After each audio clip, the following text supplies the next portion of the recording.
মুসলমানদের ঈমান আকীদার হেফাজত আমল আখলাক দুরুস্ত করার লক্ষ্যে রাসূলুল্লাহ সাল্লাল্লাহু আলাইহি ওয়াসাল্লামের উত্তরসূরি হিসাবে আইম্মায়ে মাসাজিদদেরকে তাদের উপরে অর্পিত দায়িত্ব যথাযথভাবে পালন করার জন্য এই সম্মেলন থেকে উদাত্ত আহ্বান জানানো যাচ্ছে।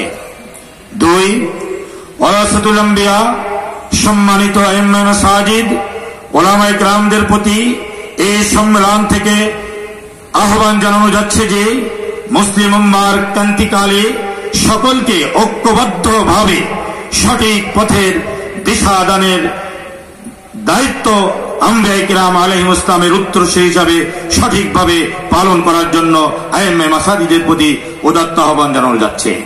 এই সম্মেলন মুসলিম উম্মাহকে হকের পক্ষে বাতিলের বিরুদ্ধে ঐক্যবদ্ধ হতে, মসজিদকে মুসলিম উম্মাহর ঐক্যের কেন্দ্রবিন্দু হিসাবে পরিণত করা, বিশেষ করে প্রত্যেকটা মেম্বার হবে সমাজের ঐক্য, ন্যায়, ভ্রাতৃত্ব প্রতিষ্ঠার কেন্দ্র। এভাবেই আইম্মায়ে মাসাজিদদেরকে দায়িত্ব পালনের জন্য এই সম্মেলন থেকে উদাত্ত আহ্বান জানানো যাচ্ছে। এই সম্মেলন পবিত্র কোরআন এবং সুন্নাহর আলোকে মসজিদ পরিচালনা কমিটিকে সংস্কার করে মসজিদে নববীর অনুকরণে মসজিদ কেন্দ্রিক সমাজ ও রাষ্ট্র বিনির্মাণে ইমামদের দায়িত্ব পালনের সুযোগ করে দেওয়ার জন্য যথাযথ কর্তৃপক্ষের কাছে জোর দাবি জানাচ্ছে। এই সম্মেলন মসজিদ ব্যবস্থাপনা নীতিমালার আলোকে খতিব, ইমাম, মুয়াজ্জিন ও খাদেমদের ইনসাফ ভিত্তিক সম্মানজনক সম্মানী প্রদানের জন্য ধর্ম মন্ত্রণালয়ের মাধ্যমে সরকারের নিকট জোর দাবি জানাচ্ছে।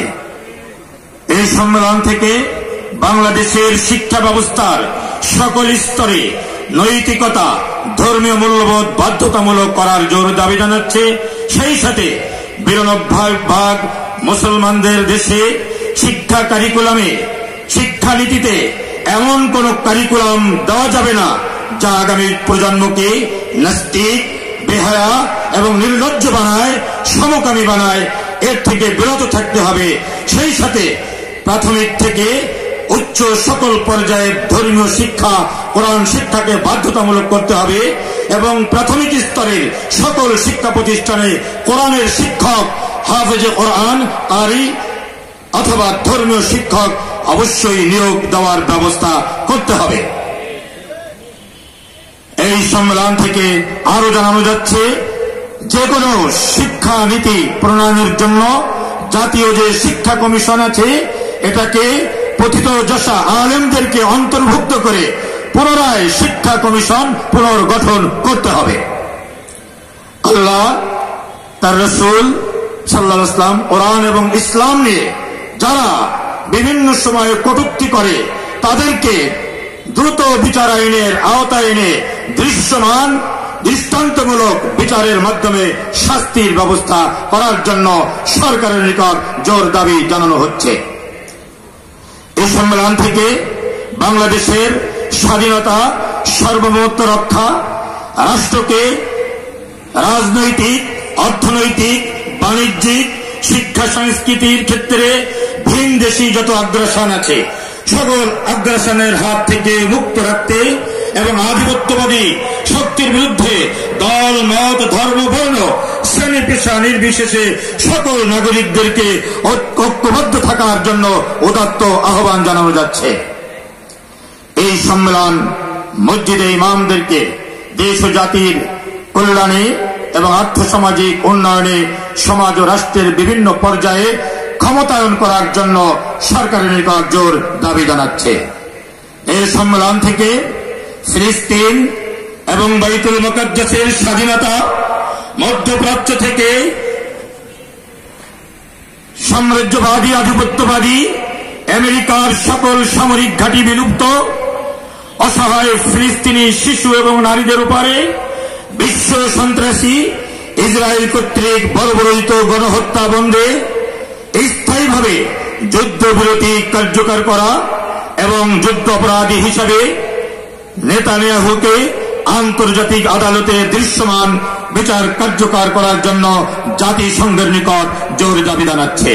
সেই সাথে মুসলিম মাজলুম ফিলিস্তিনিদের আর্তনাদে সাড়া দিয়ে ওয়ামা লাকুম লা তুকাতিলুনা ফি সাবিলিল্লাহি ওয়াল মুস্তাদাফিন মিনার রিজাল ওয়ান নিসা ওয়াল বিলদান আল্লাযীনা ইয়াকুলুনা রাব্বানা আখরিজনা মিন হাযিহিল ক্বরিয়াতি যালিমি আহলুহা ওয়াজআল লানা মিন লাদুনকা ওয়ালিয়্যা ওয়াজআল লানা মিন লাদুনকা নাসীরা।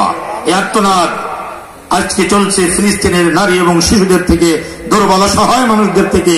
এই আর্তনাদের সাড়া দিয়ে এই সম্মেলন থেকে আমরা আহ্বান জানাচ্ছি, সম্মিলিত মুসলিম সামরিক বাহিনী গঠন করে সন্ত্রাসী ইসরায়েলের বিরুদ্ধে সর্বাত্মক জিহাদের আহ্বান জানানোর জন্য ওআইসিকে দ্রুত ব্যবস্থা গ্রহণ করতে হবে।